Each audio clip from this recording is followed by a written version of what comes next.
حاصل ایپیسوڈ 6۔ چند دنوں بعد ایک رات اسے ایک گاڑی میں ایمبیسی کے باہر ایک بلڈنگ میں لے جایا گیا تھا۔ وہ اقوام متحدہ کے ایک ذیلی ادارے کے لیے کرائے پر لی گئی عمارت تھی۔ اسے کچھ اندازہ نہیں تھا کہ کورٹ میں اس کے بھائی کے خلاف چلنے والے کیس کی صورت حال کیا ہے۔ اگلے کئی ہفتے اسے وہیں رکھا گیا تھا اور اسی عرصے کے دوران ہیومن رائٹس کے لیے کام کرنے والی ایک بین الاقوامی تنظیم کی کچھ پاکستانی عہدیداران اس کے پاس آتی رہی تھیں اور اسے بہت سی باتیں پوچھتی رہی تھیں۔ اس کے پاس بیٹھ کر وہ گھنٹوں اسے اس کے حقوق کے بارے میں بتاتی رہتی تھیں، اس کی دلیری کی داد دیتی تھیں اور اسے بتاتی تھیں کہ اس کے اس قدم سے پاکستانی لڑکیوں میں کتنا شعور اور بیداری پیدا ہوگی۔ وہ اخبارات کا مطالعہ نہیں کرتی تھی مگر ان لوگوں کی باتوں سے اندازہ لگا سکتی تھی کہ اس کے کیس کو انٹرنیشنل اور نیشنل میڈیا کس طرح ہائی لائٹ کر رہا تھا۔ ایک مسلمان لڑکی جس نے محبت کی خاطر اپنے مذہب اور خاندان کی پرواہ نہ کی، مگر اس وقت اس جملے میں چھپی ہوئی ذلت کو وہ سمجھنے کے قابل نہیں تھی۔ اس وقت اس کے ذہن میں صرف ایک ہی بات تھی کہ اس کے خاندان نے ڈیوڈ کو اس سے جدا کر دیا ہے۔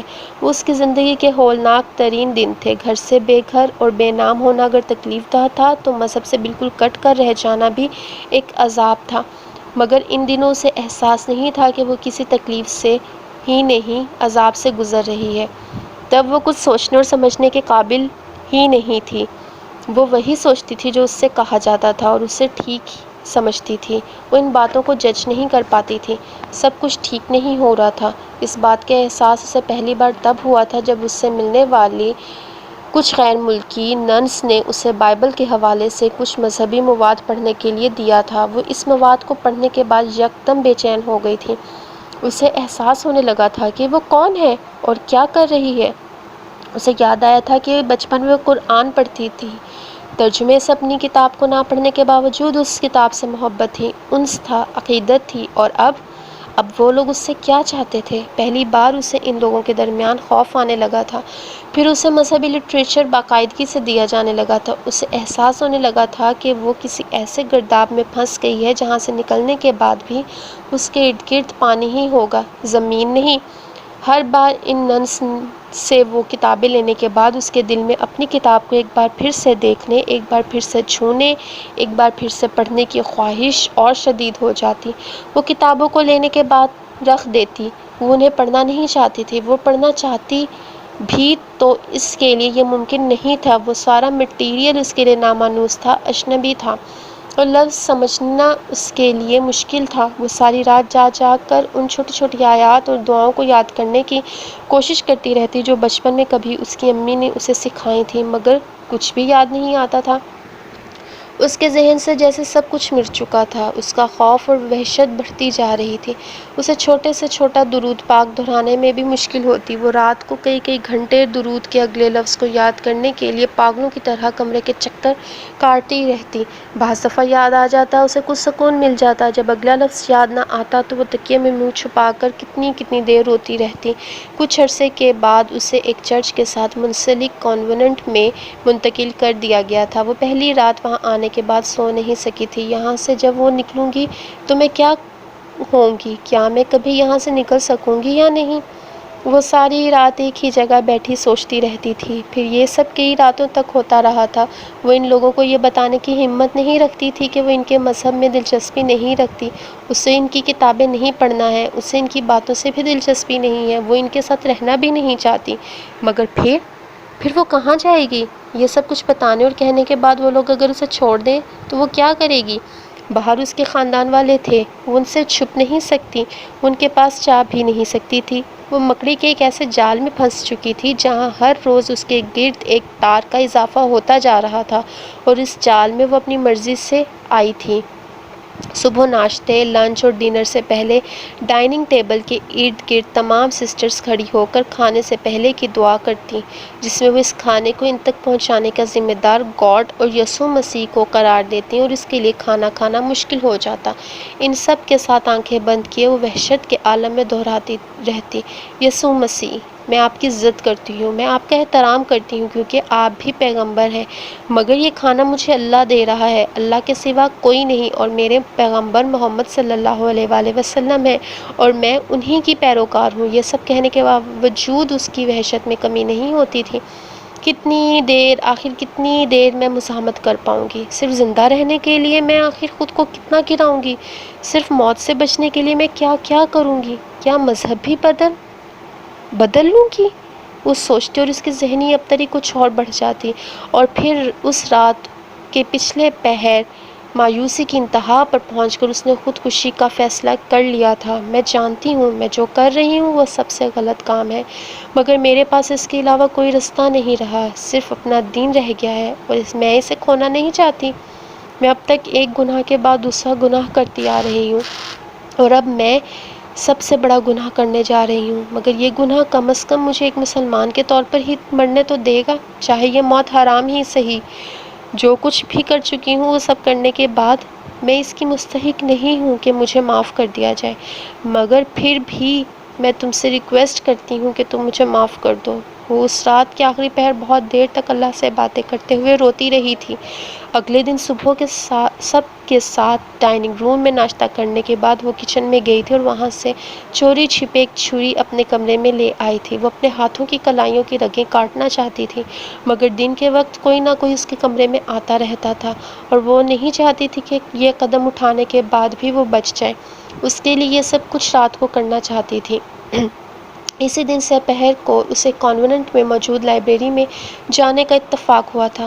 ایک چھوٹے سے کمرے میں ریکس پر کتابوں کے ڈھیر موجود تھے، اس کے ساتھ ایک دوسری سسٹرز بھی تھیں۔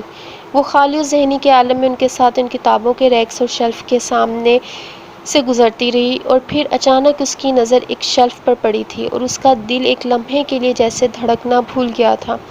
وہاں چند دوسرے مذاہب کی کتابوں کے ساتھ قرآن پاک کا ایک انگلش ترجمہ بھی موجود تھا۔ اس نے اپنے ہاتھوں میں لرزش محسوس کی تھی، وہ وہاں سے ہلنے کے قابل نہیں رہی تھی۔ اسے یوں لگ رہا تھا کہ وہ کہیں جائے گی تو اس کی اپنی کتاب اس سے دوبارہ نظر نہیں آ سکے گی۔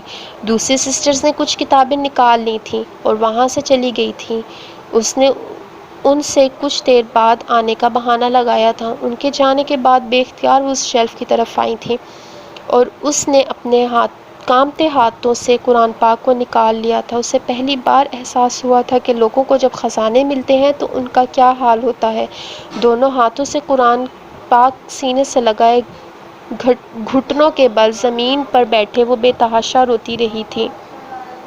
یہ وہ کتاب تھی جس کو دیکھنے کے لیے، جسے چھونے کے لیے وہ پچھلے کئی ماہ ترس رہی تھی۔ بہت دیر بعد برستی آنکھوں کے ساتھ اس نے کپکپاتے ہاتھوں سے قرآن پاک کو کھول لیا تھا اور لرزتی ہوئی آواز میں تلاوت کرنے لگی تھی۔ دھند چھٹنے لگی تھی، اس کے پیروں کے نیچے گردش کرنے والی زمین تھم گئی تھی۔ ہر ایک چیز ایک بار پھر جیسے اپنی جگہ پر آنے لگی تھی۔ مجھے مرنا نہیں ہے، زندہ رہنا ہے۔ اگر گناہ کیا ہے تو اس کی سزا پانی ہے، مگر خودکشی نہیں کرنی۔ اس رات اپنے کمرے میں چھری کو ہاتھ میں لے کر اس نے سوچا تھا، اور اب مجھے انکار کرنا سیکھنا ہے ہر اس چیز سے جو میرے اللہ کو پسند نہیں ہے۔ مجھے ایک بار پھر اس رستے کو ڈھونڈنا ہے جس سے میں بھٹک گئی ہوں۔ اس رات اس نے اپنی زندگی کے نئے ضابطے طے کیے تھے۔ اس رات تہجد پڑھتے وقت اسے وہ ساری آیات یاد آنے لگی تھیں جنہیں یاد کرتے ہوئے پہلے اسے گھنٹوں لگ جاتے تھے۔ اس رات اسے ان آیات میں سے کوئی آیت بھی نہیں بھولی تھی۔ مجھے اب صرف ایک چیز چاہیے، اس کے علاوہ اور کچھ نہیں چاہیے۔ میں چاہتی ہوں میرا ایمان باقی رہے، میں مرتے وقت بھی مسلمان رہوں، اس ایک چیز کے لیے باقی ہر چیز چھوڑنے کو تیار ہوں۔ تم چاہو تو مجھے زندگی میں اور کچھ مت دو، مگر مسلمان رہنے دو۔ اس رات اس دعا کرتے ہوئے اس نے اللہ سے دعا بھی کی تھی۔ اگلے کئی دن وہ خاموشی سے لائبریری میں چلی جاتی اور وہاں قرآن پاک کو ترجمے سے پڑھتی رہتی۔ اس کے وجود پر چھایا ہوا جنون اور وحشت آہستہ آہستہ ختم ہونے لگی تھی۔ اس دن سپہر کو وہ سب سسٹرز کے ساتھ سیر کے لیے پارک میں گئی تھی۔ بہت عرصے بعد اس نے باہر کی دنیا کو دیکھا تھا، اور وہیں اس نے حدید کو بھی دیکھا تھا۔ وہ اس کی بات سن کر خوفزدہ ہو گئی تھی۔ کیا یہ جانتا ہے کہ یہ کیا کرنا چاہتا ہے؟ کیا اس کے علاوہ بھی ایسے لوگ ہیں جو وہ اسے تلاش کرنے کے لیے پاگلوں کی طرح بھاگی تھی۔ وہ چاہتی تھی کہ وہ اسے اس کام سے روک دے جو وہ کرنا چاہتا تھا، اور وہ اسے تلاش نہیں کر پائی تھی۔ پاؤں میں آنے والے زخم کی وجہ سے کئی دن تک وہ ٹھیک سے چل نہیں سکی تھی، مگر ہر بار پاؤں میں ٹیس اٹھنے پر اسے ہدایت کا ہی خیال آتا تھا۔ میں اللہ کی نظروں میں اتنی گر گئی ہوں کہ وہ مجھے کوئی موقع بھی نہیں دینا چاہتا۔ وہ بار بار یہی سوچتی تھی، مگر پھر سال کی آخری رات کو چرچ میں اس نے ایک بار پھر ہدایت کو دیکھا تھا اور بے اختیار اس کی طرف گئی تھی۔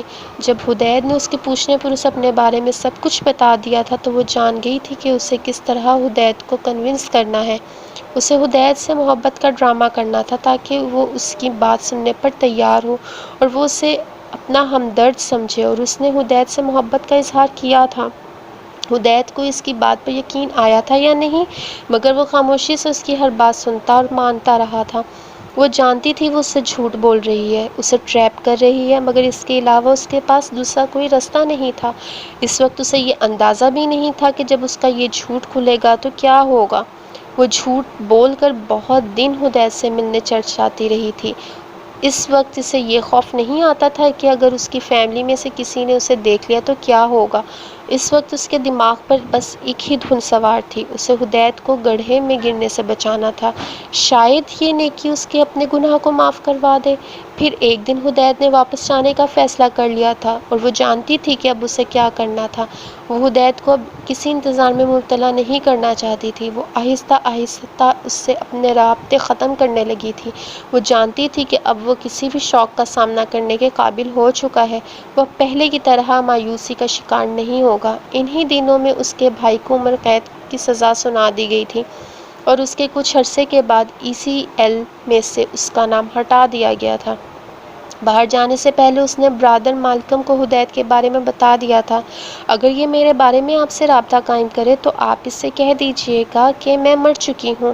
برادر مالکم کو اس نے ہدایت کے بارے میں صرف یہ بتایا تھا کہ وہ ایک دوست تھا جسے وہ بہت عرصے سے جانتی تھی، مگر اب وہ اس سے کوئی رابطہ نہیں رکھنا چاہتی تھی۔ وہ یکدم ہدایت سے خط و کتابت ترک نہیں کرنا چاہتی تھی، کیونکہ اس صورت میں وہ پریشان ہو کر واپس آ سکتا تھا۔